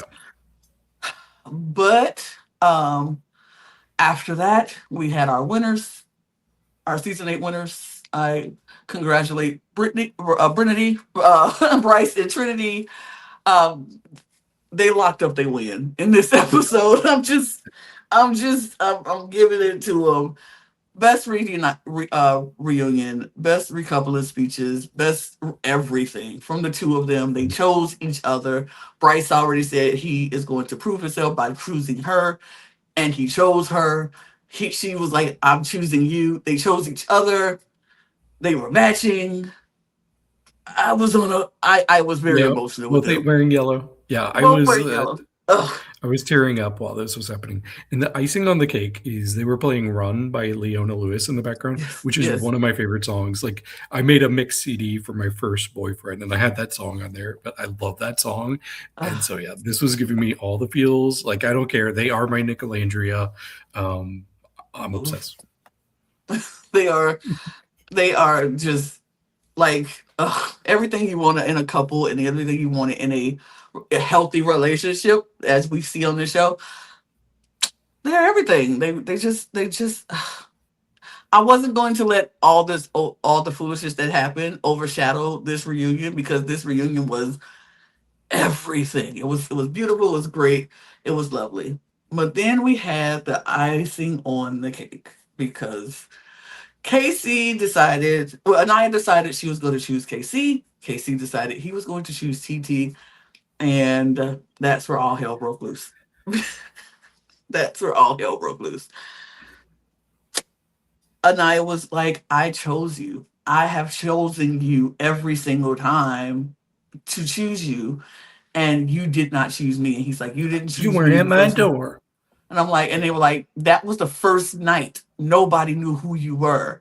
And now, every time she got to choose you, she chose you. And I told you, I didn't tell you, but I said it on this podcast, on my recaps.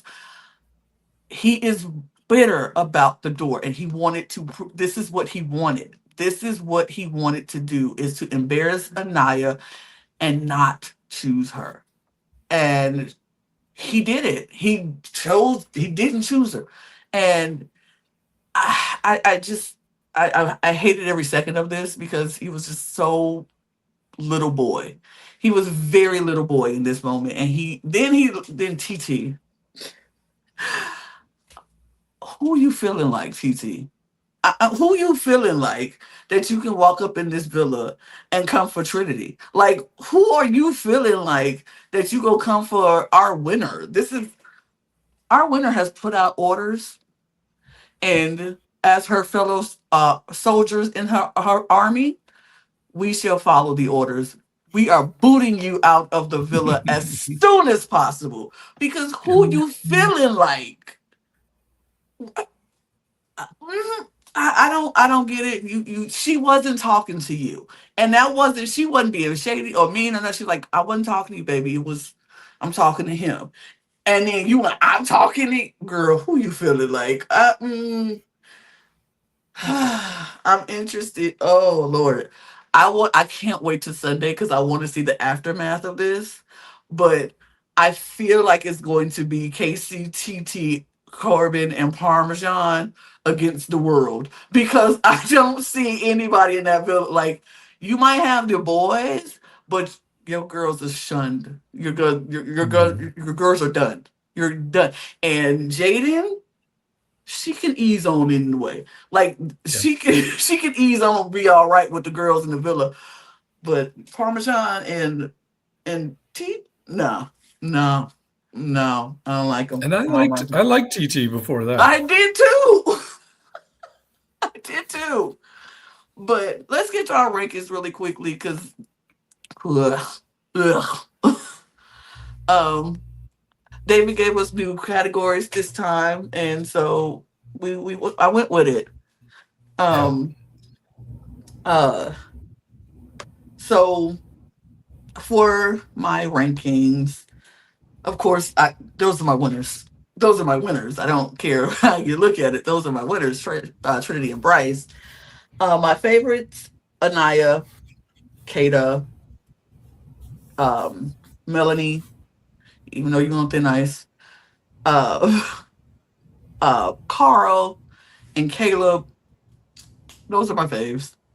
I like Jen, Kinsey, Dylan, Che, Sydney, Amora, Jaden. I like all of them. I like those people. Um, I ain't got no complaints against Ronnie and Corey and Gal. They're fine. They're good people. They're fine. I like this on notice, David. I appreciate it. I appreciate it on notice because you, Sincere, and Zach are on notice. You won't have to go right away, but you are on notice. For sure, you are on notice. And get the out of my villa. All four of y'all, one way flight out of there. Can't stand you. Don't no no.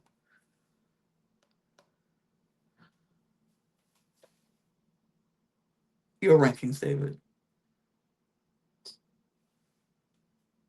Well, I guess he's frozen. Um,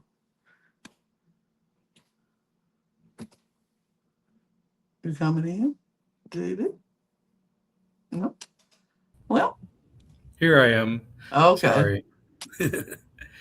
Yes. I guess. So, yeah, my OTP, one true pair, is Trinity. They're absolutely my winners. Love them. And the remaining people in the core four, as apparently they've been called, I'm loving them. Love them. Protect them at all costs. Even Melanie, I still love her. Like my like group is pretty big. Like almost all of the like new people that came into Casa Amor, I had no issues with, so they gave me no reason to dislike them. Right. Carl, Carl, you were dang close to love, very close. We'll see if you can move up there He'll be because I think back. He'll yeah, be back. You'll be able to love him some more. yeah. Same with Kenzie. She was pretty close to that category for me too. Um, but then I get my no complaints. They're kind of like there, no issues with them. Most of these guys, I really didn't get like a good feel for. I felt like I got to know the women more than Mhm. I did the men. So that's why most of the like men from Casa are in this category. Jen, no complaints. I still haven't gotten enough from her to really like her that much. Mhm. But on notice for me, yeah, I have, of course, Sincere and Zach there.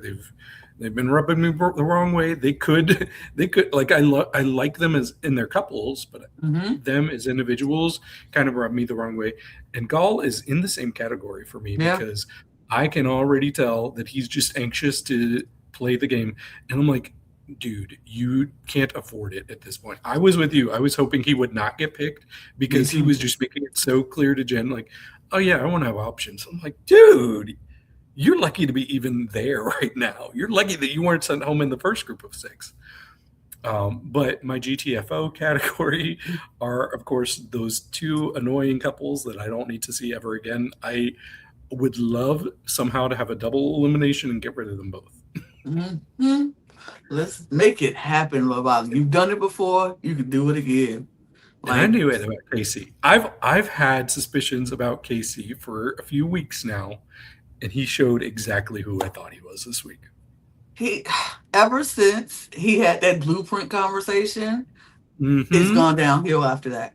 Everybody hyped him up and praised him for that blueprint conversation. And ever since then, it just, I was like, But oh, I knew that performative. it it did. It felt It very felt performative. performative.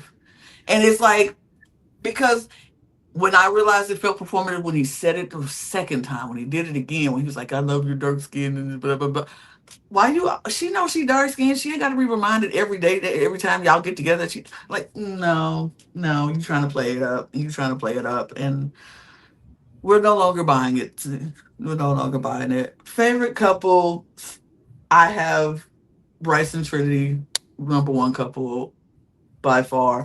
I put Caleb and Jaden as my number two couple because I like Caleb and I think Jaden is lovely. And sure, we don't know them much, but I feel like they have not done anything to me in both of them in the couple together. I'm not mad at either one of them. So can't say that about the rest of them.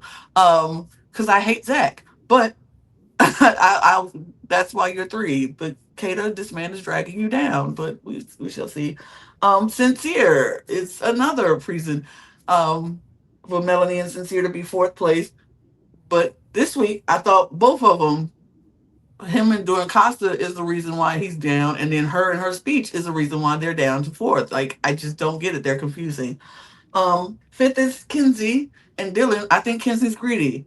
She's greedy and she needs to chill out. Like pick a person and sit down. Like seriously. Dylan, I mean not Dylan, Jen and God, he don't like you, girl. He don't. He don't. And then Corbin, both and Casey and these annoying people, they can go to grass. Done. Ugh. Blah. Yeah, I have a lot of similarities in my rankings. There's just a few people shuffled around. Of course, Bryce and Trinity are like like light years ahead of everybody else. Um, I still think Zach and Kata are probably the people that like each other the most besides them. So that's enough for them to be at number two for me. Um, and I think there's a lot of potential with Kenzie and uh, Dylan. Mhm. Yeah. I, I think there's a lot of potential there. I just think she needs to go back to what she was like before the villa, where she's a one person woman, because Right. she kept telling us that that's how she is. So just chill out. You have a guy that's really showing you he's into you, so just stick with him. Um, I don't know, call me crazy, but I'm still rooting for Melanie and Sincere. I I still am. have been. Yeah, I want them to make it work. I think they are a little toxic, but I think they can make it work. And I hope that they are done exploring, and I hope they just focus on each other. Fifth is Caleb and Jaden, and it's like I think they are a cute couple. I just need a little bit more personality from both of them, Mhm. because Jaden is probably the girl I got to know the least out of anybody. Mhm. But I do like them. They're perfectly inoffensive and harmless. Right. Yes. But then I had a pretty clear bottom three. There is a big gap between Jen and Gall and everybody else. And that's just because I don't think they're going to last. I don't Yeah. think, I think she needs somebody that's actually into her. And I think he needs to go pretty soon, honestly. Like, he's pretty close to being on my GTFO list. Mm. But then, like you said, of course, we have our obvious bottom two that need to leave yesterday. Literally yesterday, they need Yeah, to leave. literally yesterday they should have left. Like, ugh. But whatever. That's that's that. Like, There we go. I just don't. I don't know. And UK ain't no better. Let's just. Honestly, I have much of nothing to say about UK besides Lorenzo. You became my favorite. You're becoming somebody who I enjoy. What? Uh, yeah, Lorenzo has just climbed the rankings. It's I saw he ridiculous. was voted favorite guy, but Yes, yes, and he deserves. He's really one of the faves. But I honestly, Lorenzo, you and Jasmine need to just get back together because y'all playing in these people's faces. Even though y'all don't want to admit it, y'all are playing, and everybody can see it. And I think they will end up together. They just need to end up together because she's not playing with Jasmine. She likes Cav, and she enjoys Cav. They just ain't getting together. They just he's so young, he's too young for her, and he's acting like it, and she's just like a very strong woman. um, Priya, Samraj, Mika, this whole situation. Mika is another Kinsey. You don't know how to make up your mind. You're so super greedy. And first you want to friend zone Samraj. You want to go see other people. And then all of a sudden now you're interested in Samraj again. Ugh, give me a break. Like, bye. Tommy, please, please. You are the worst of the worst. I just can't with I can't. I can't. Um, just I'm gonna just give y'all my rankings. Uh, yeah, top spots, faves, Analista, Angelista, Ellie, Jasmine, Lorenzo, tops. Period. Lola and Sean, you're fine. You're a cute couple. Great. Simba, you're back to my likes. Watch yourself. Watch yourself. Finley, new guy. Love you. You're great. Meh. Mika, Samraj, Yasmin, Kev, Priya, Tina, they alright. Uh, and then Tommy and Aiden could go. Like, go get. You've been gone yesterday. Uh, we, they should have been going yesterday. They actually just annoying. But guess what, David? We're about to go to Casa. I saw an image of a few of the people on there. One of them I've heard is not a bombshell; she's a nuke. Yeah, I have to get in look and see who these Casa people are, but let's leave Casa in the US and go to Casa in the UK. I don't know if I can hang on to this, y'all. I'm annoyed. I'm really annoyed by the UK. And I'm just, Logan is very much into it on his part. I'm more into the US. I think this is just my sign. Like, that's not my speed. They just really annoying to me. But I'm going to stick it out. I'm going to watch it. But honestly, I ain't got nothing else. I ain't really ain't got nothing else because I don't like it. I don't like it.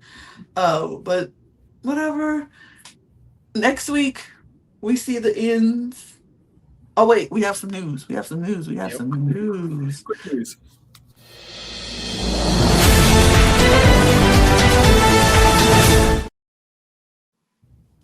Yeah, very quick story. It has been rumored, according to TMZ, that ABC is gearing up to air Taylor Frankie Paul's season of The Bachelorette next month, which is wild. Yuck. Yeah, Gross. Yuck. Why would they do that to themselves? yeah, we haven't forgotten already. Like, No. yeah, I hope they can't find sponsors to air commercials during the show. Like, they should not be doing this. This is a bad decision. Yuck, yuck, ugh. But yeah, no, I don't want to. They shouldn't do it, and I wouldn't recommend it. But next week, season finales of Chopped Castaway and the Traitors New Zealand. So we're losing 2 shows, but we're gonna gain some shows the week after next. So it's fine. But I think we got everything done in quite a good time, y'all. Look at us, just right under 2 hours, right at 2 hours. We're improving ourselves. But thank you for joining us. We truly truly appreciate you. We will keep subscribe to this channel and all of our other channels if you haven't done so already. Subscribe. All the channels are listed in the description below, as well as our audio podcast links, our Patreon, all of our socials at the Cup Pod on Twitter, Instagram, TikTok, and Blue Sky. Get your merch at lanagcreations.etsy.com. That QR code is in the corner of the screen. And thank you for watching. And we will see y'all next week. Cheers, everybody. Bye. Cheers.